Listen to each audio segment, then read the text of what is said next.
Neste vídeo, eu vou falar sobre os 3 pontos de apoio para um estudo profundo do yoga. Quais que são os 3 pontos de apoio para a gente estudar o yoga de uma forma profunda? Talvez você comece a pensar, bom, posso me apoiar usando os pés, os braços, a cabeça, mas eu não estou falando sobre isso. Afinal de contas, yoga não é um simples exercício físico, é uma coisa bem diferente de ginástica.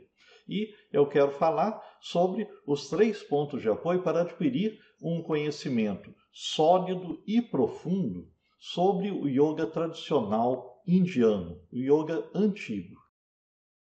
Qualquer tipo de yoga é essencialmente uma prática. E muitos professores e professoras de yoga só ensinam práticas.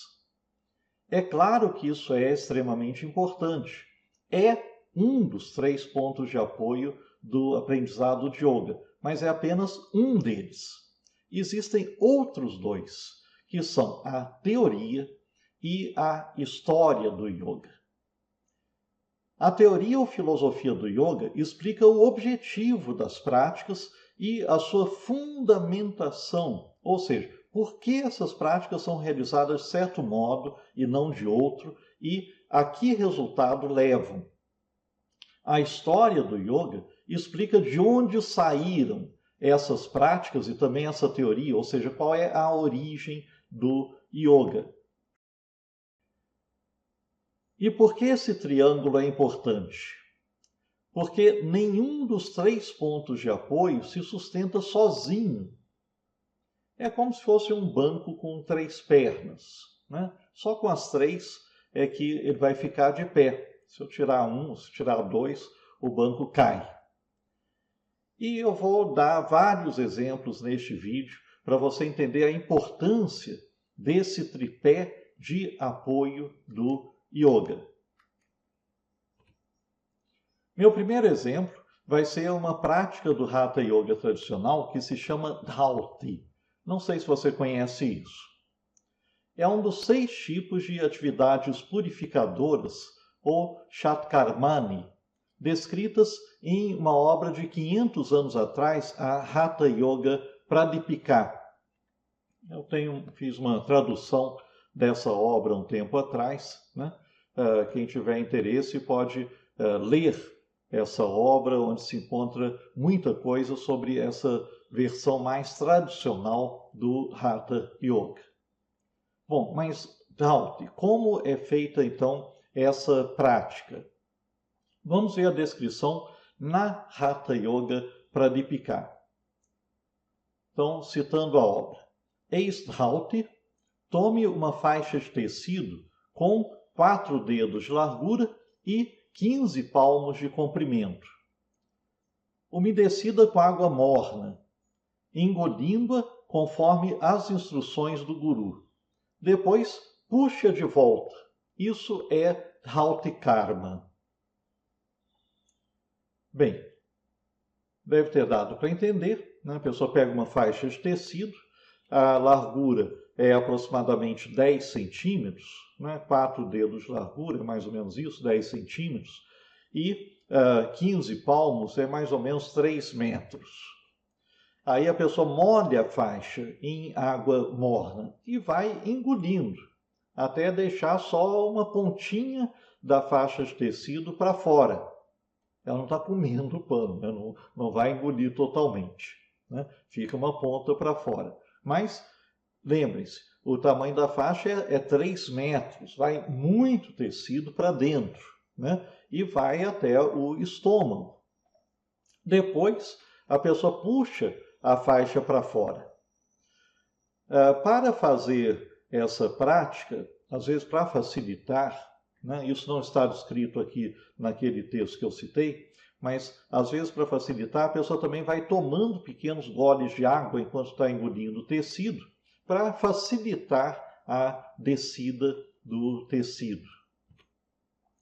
Suponhamos que você aprenda a realizar essa prática e não aprenda mais nada sobre ela, nem a teoria, nem a sua história. Eu estou agora querendo colocar a seguinte situação. Será que a gente pode ensinar apenas a prática, sem teoria e sem história? Bem, sem teoria e sem história, você não vai saber para que ela serve, quando ela deve ser utilizada, qual é a fundamentação teórica, quando que ela foi desenvolvida e para quem ela foi criada. Isso é um problema? Sim, é um grande problema e eu vou explicar o motivo. Né? Pode ser que essa prática não seja para você, em primeiro lugar. Então, simplesmente chega uma pessoa e ensina uma prática para você e ponto. Claro, você pode dizer, eu não quero fazer, mas você não sabe se aquilo lá é bom ou não para você, ou se é uma prática que serve para outras pessoas. Pode ser que ela produza efeitos que você não está procurando, não tem interesse naquilo. Pode ser que ela só faça sentido em um contexto, uma situação completamente diferente da situação em que você vive. Então vamos ver um pouco da história dessa prática, para saber em que tipo de situação ela é descrita e se desenvolveu. Então, vamos ver um pouco mais, né, sobre a descrição dela na obra Hatha Yoga Pradipika, que é uma obra que foi escrita em torno de 1500 depois de Cristo. A explicação sobre as 6 atividades de purificação aparece no 2º capítulo da obra, depois que os asanas já foram descritos e antes da apresentação das técnicas de pranayama. E no início do capítulo, o texto vai descrever uma prática de purificação das nadis, dos canais internos, né, pela respiração alternada. E depois vai dizer, se houver excesso de gordura ou de fleuma, as 6 purificações, Shatkarmani, devem ser o início. Para os que têm outra constituição, elas não são necessárias. Estão vendo agora que não basta saber como se faz a prática? Porque o texto, esse texto tradicional de yoga indiano, está dizendo que essas práticas não são para todas as pessoas. Será que ela é importante para você? Talvez não. Então, esta e as outras 5 atividades de purificação, Shatkarmani, são muito importantes apenas para quem tem excesso de gordura ou de fleuma ou muco. E o texto diz que para as pessoas que têm outra constituição, isso não é necessário. O que quer dizer outra constituição? Então, aqui nesse texto, a palavra em sânscrito que aparece nesse ponto é dosha. Dosha é um termo técnico da medicina tradicional indiana ou Ayurveda. E existem 3 doshas básicos, que se chamam Vata, Pitta e Kapha. As pessoas com predomínio de Kapha, que significa fleuma, têm a tendência a engordar e a ter muito muco. Ou seja, essas práticas de purificação são baseadas em uma teoria ou filosofia, que é o Ayurveda. Se você não conhecer isso, não saberá nem para que serve a prática, nem por que ela é feita, nem os seus efeitos, nem para quem ela é útil. Então, não basta conhecer a prática. Vou explicar um pouco melhor. Então, segundo essa medicina Ayurveda, né, eu disse, existem 3 doshas principais, né, que são o quê? Princípios ou substâncias básicas que influenciam a constituição física e médica de cada pessoa. Os 3 doshas são Vata. Vata significa vento. Pitta significa bilis. E Kapha, atenção, Kapha não é pronunciado Kapha, como se pronuncia em geral no Brasil, está errado falar Kapha, né? É Kapha, né? Significa fleuma. E, segundo o Ayurveda, quando esses 3 doshas estão em equilíbrio e nos seus lugares corretos no corpo de uma pessoa, eles produzem saúde. Se eles estão em desequilíbrio ou em lugares incorretos, eles produzem as doenças. Então, isso faz parte da teoria básica, né? Cada pessoa tem, em geral, a predominância de um desses doshas, ou às vezes de dois deles.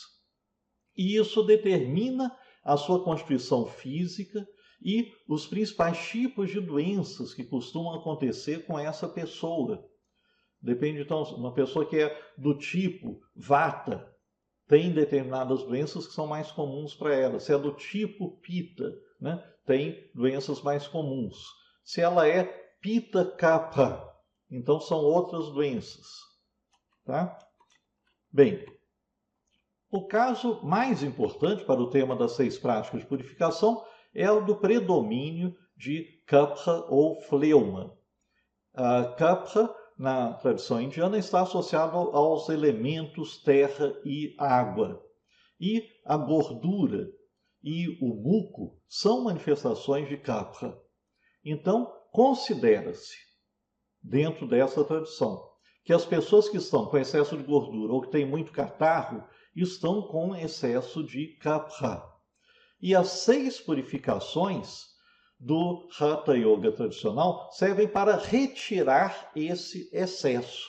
Então, no caso específico de Dhauti, que é essa prática de engolir a faixa de pano, o objetivo é qual? É retirar excesso de muco do estômago. E esse muco sai quando a faixa é puxada para fora. Se a pessoa tem realmente esse excesso de muco, sai muco junto com a faixa de tecido quando ela é puxada de volta. De acordo com essa obra, né, Hatha Yoga Pradipika, essa prática de Dhauti é indicada para uma série de doenças. Então, lendo aqui esse trecho do livro. Dhauti Karma é eficaz contra tosse, asma, doenças do pâncreas, lepra e outras enfermidades devidas à fleuma, que é Kapha. Só que nós devemos nos lembrar sempre que as professoras e os professores de yoga não são médicos e nunca devem prescrever qualquer prática para a cura de doenças, né? Cuidado, não vá receitando coisas. Não tente substituir os médicos. Bem, vamos analisar um pouco mais esse exemplo que eu dei. Então, essa prática foi descrita na obra Hatha Yoga Pradipika, também em outras obras semelhantes que não são manuais de medicina, nem são destinadas a todas as pessoas. São obras voltadas para a pessoa que pratica intensamente o Hatha Yoga tradicional. E o que era isso? Hatha Yoga tradicional não era ir para a aula de yoga 2 vezes por semana. Era viver praticando todos os dias o yoga, de um modo intenso. Então, essas pessoas se dedicavam apenas ao yoga todos os dias, sem nenhuma outra preocupação. Essas pessoas viviam em condições diferentes das nossas, tinham uma alimentação diferente também. E os textos que descrevem essa prática foram escritos para essas pessoas e não para nós. Será que servem para nós? Talvez sim, talvez não, mas é preciso tomar cuidado. Então a gente tem que conhecer a história que está por trás dessas práticas todas de yoga e refletir. Será que isso serve para nós hoje, na nossa situação, no modo de viver que a gente utiliza hoje em dia? Existem pessoas ingênuas, né, que pensam que nenhuma prática de yoga pode fazer mal a ninguém, porque afinal de contas são práticas naturais, né? Bom, as pessoas também pensam que o medicamento fitoterápico, ou seja, extraído de plantas, também nunca vai fazer mal. É natural. Bom, olha para essa planta que eu estou mostrando aqui no vídeo. Você já tomou chá de Conium maculatum, que é o nome científico dessa planta? Ou então, usando o nome mais comum, você já tomou cicuta? A cicuta é um famoso veneno extraído dessa planta. E o filósofo grego Sócrates morreu porque foi condenado a beber cicuta. Se os produtos vegetais só podem fazer bem, cicuta também é bom para você, não é? Não, não é bom. Não é bom. Não experimente, cicuta mata. Pode ser que você pense que esse exemplo da cicuta não tem nada a ver com o nosso assunto e que yoga é outra coisa, só pode fazer bem. Então, deixe mostrar agora um outro trecho da Hatha Yoga Pradipika sobre perigos do yoga. E é um trecho que fala especificamente sobre perigo de práticas de pranayama. Então, aqui no texto, ele diz: assim como os leões, elefantes e tigres são domados gradualmente, do mesmo modo se deve lidar com o vaio. Vaio significa vento e se refere nas obras de yoga ao prana. Do mesmo modo se deve lidar com o vaio para que o praticante não morra. A prática correta do pranayama livra de todas as doenças, mas a prática incorreta do yoga pode produzir todas as doenças. Não sou eu que estou dizendo isso, eu estou lendo um texto tradicional de yoga indiano extremamente respeitado. Tá? Eu vou ler de novo, que é muito importante. Assim como os leões, elefantes e tigres são domados gradualmente, do mesmo modo se deve lidar com vaya ou com prana, para que o praticante não morra. Então, gradualmente. Um pé depois do outro, caminhando com cuidado. A prática correta do pranayama livra de todas as doenças, mas a prática incorreta do yoga pode produzir todas as doenças. É um alerta muito grave. Você sabia que praticar pranayama pode ser perigoso? Provavelmente não sabia. E, repetindo, não sou eu quem está dizendo que é perigoso, é um dos textos mais respeitados do Hatha Yoga tradicional indiano. E não é só este texto que faz o alerta. A mesma advertência é encontrada também em outras obras mais antigas do que esse texto, que são os Puranas. E essa questão dos cuidados, que nem sempre as pessoas sabem que têm que tomar, é uma situação que ocorre no dia a dia. Eu vou citar um caso concreto. Pouco tempo atrás, eu estava dando uma aula online sobre esse assunto. E depois da aula, quando estava conversando com os alunos lá, que estavam assistindo à distância, um estudante de yoga do Rio de Janeiro disse que havia começado a praticar pranayamas com muita frequência e que começou a sentir vários sintomas ruins. Ele não tinha sido alertado sobre cuidados que devem ser tomados com essa prática, nem que era preciso ir devagar, como quando a gente tenta domar um leão, um elefante ou um tigre. A gente não deve exagerar nas práticas. Então, você está agora provavelmente percebendo a importância de estudar história e filosofia do yoga. Tanto para quem pratica, mas principalmente para quem ensina, para ter um ensino e um aprendizado correto a respeito de yoga. Então, são os 3 pontos de apoio. Vamos então retornar ao que eu falei no início. Yoga sem prática não é yoga, não leva a nada, não transforma ninguém. Mas a prática é apenas um dos 3 pontos de apoio para se aprender ou ensinar yoga. E é necessário conhecer também a teoria ou filosofia do yoga. Você pode usar um termo ou outro, teoria ou filosofia. e também a sua história. E esses são os outros dois pontos de apoio. Quando uma pessoa ensina ou aprende o yoga postural moderno, que é aquilo que se pratica em quase todas as escolas hoje em dia, pode parecer que a única base que precisa ser conhecida é anatomia e fisiologia ocidental, para compreender como funcionam as articulações, os movimentos, os órgãos internos, os efeitos fisiológicos da respiração, etc. Bom, concordo que isso é importante para poder orientar corretamente as práticas. E um professor de educação física também precisa saber isso para orientar exercícios de musculação ou de pilates. Mas não é suficiente no caso do yoga. Por quê? Lembre-se que yoga não surgiu agora, e sim há muitos séculos na Índia. E que naquela época não existiam esses conhecimentos de anatomia e fisiologia ocidental, não existiam simplesmente. Mas existia uma teoria diferente a respeito da estrutura do ser humano, e essa teoria indiana tradicional é muito diferente da nossa.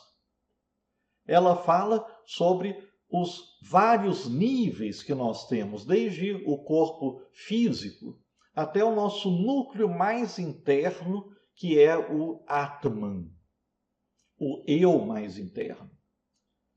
No Hatha Yoga tradicional, era utilizada uma teoria detalhada sobre a nossa anatomia sutil, com seus chakras e nadis, esses centros especiais que estão no interior do nosso corpo e que não correspondem à fisiologia ocidental, né? E as nadis são os canais que se irradiam a partir desses chakras, também não fazem parte da anatomia ocidental.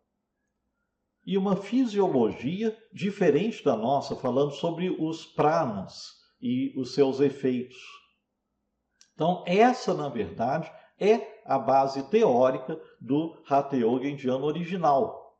Se você não conhece bem isso, você não pode compreender como as práticas do Hatha Yoga atuam sobre as pessoas, nem pode compreender o objetivo dessas práticas. Para que essas práticas foram criadas.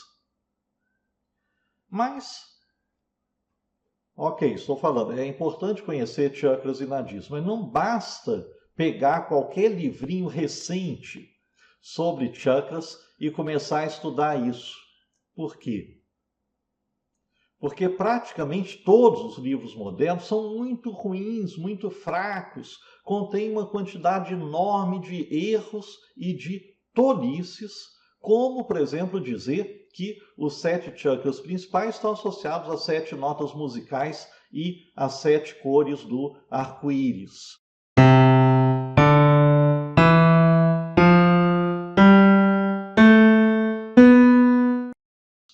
Não sei se você já caiu nesse conto do vigário. Isso é bobagem, não tem nenhuma relação com a tradição indiana. Não está em nenhuma obra indiana tradicional. É uma invenção ocidental recente. Para aprender de fato sobre a estrutura do ser humano, como é apresentado na tradição indiana, você precisa estudar a história do yoga. Precisa conhecer os textos antigos que falam sobre isso. Você precisa saber de onde saíram essas informações, consultando obras sérias e profundas a respeito da história do yoga. Todos os exemplos que eu dei aqui nesse vídeo estão relacionados com um tipo especial de yoga, que é o Hatha Yoga. Existem muitas outras modalidades antigas de yoga, né, como Tantra Yoga, Mantra Yoga, Raja Yoga, o Yoga de Patanjali, Karma Yoga, Bhakti Yoga, Jnana Yoga e outras. No caso de cada uma delas, existem práticas, existe também uma filosofia que fornece a base teórica desse tipo de yoga e existe uma história que mostra como ele surgiu, como era praticado, quem se dedicava a essa modalidade, quais as obras antigas mais importantes sobre o assunto. Os 3 pontos de apoio são essenciais para o estudo desses outros tipos de yoga também, não é só no Hatha Yoga. É importante também saber que para cada tipo de yoga, a base teórica ou filosófica é diferente. No caso do Hatha Yoga tradicional, a base teórica vem, por um lado, da medicina Ayurveda. Já dei aquele exemplo logo no início, falando sobre os doshas e tal, né? Por outro lado, do Tantra. O Hatha Yoga tradicional indiano vem do Tantra. E no Tantra se desenvolveram as ideias sobre anatomia sutil, sobre Kundalini e outros aspectos extremamente importantes que fazem parte do antigo Hatha Yoga. Se a gente não sabe isso, a gente não conhece o Hatha Yoga original. No caso do Yoga de Patanjali, que é também chamado de Raja Yoga, a base teórica é totalmente diferente. Qual que é? É a filosofia Samkhya, uma filosofia indiana muito antiga e pouco conhecida aqui. Infelizmente, no Brasil, está em moda dizer que o Vedanta é a base do yoga. Não é verdade. A própria filosofia Samkhya é também a base teórica de uma outra modalidade, de Jnana Yoga, ou Yoga da Sabedoria, que está exposta em obras antigas como a Bhagavad Gita. Por outro lado, a base do Bhakti Yoga, ou Yoga devocional, é diferente de todos esses, porque essa modalidade se fundamenta no conhecimento religioso hindu, utilizando seus rituais e práticas específicas. Então, para cada tipo de yoga, a gente tem uma teoria e tem uma história. E a história que está por trás de cada tipo de yoga, em geral, é bastante complexa. Por exemplo, a gente fala de yoga devocional ou Bhakti Yoga. E muitas vezes o que surge na mente das pessoas quando se fala isso é a corrente Hare Krishna, que é uma corrente devocional importante, que existe no Brasil, existe nos Estados Unidos, em outros lugares. Muito bem. Será que Bhakti Yoga é sinônimo disso? Não. Porque não existe só um tipo de Bhakti Yoga, existem muitos tipos que foram se desenvolvendo com o passar dos séculos.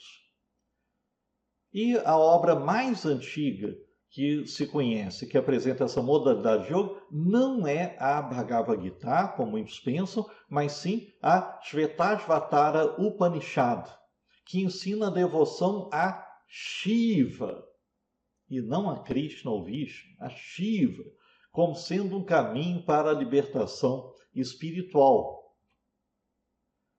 Com o passar do tempo, foram surgindo e se ramificando diferentes movimentos devocionais associados a diversos seres divinos, como Shiva, Vishnu, Ganesha, a Shakti, ou grande deusa, e outros. E cada um desses movimentos depois se subdivide em vários outros. E conhecer essa magnífica história de cada tipo de yoga enriquece muito o nosso conhecimento. Amplia a nossa visão. Dá uma visão muito mais ampla e profunda sobre o que eles realmente significam, evitando erros e distorções que, infelizmente, são muito comuns. Seria possível a gente passar muitas horas dando um enorme número de exemplos, explicando em cada caso a importância de associar as práticas do yoga, de qualquer tipo de yoga, com o conhecimento da sua base teórica e filosófica e também da sua história. Mas eu espero que os pontos indicados aqui já sejam suficientes, pelo menos, para fazer com que você pense sobre o assunto de uma forma um pouco mais cuidadosa e mais equilibrada. Se você achou esse tema importante, eu lhe peço que se inscreva no nosso canal, que você divulgue e compartilhe esse vídeo. Deixe também os seus comentários e perguntas aqui. Eu gostaria muito de conhecer a sua opinião e as suas reações. Muito obrigado.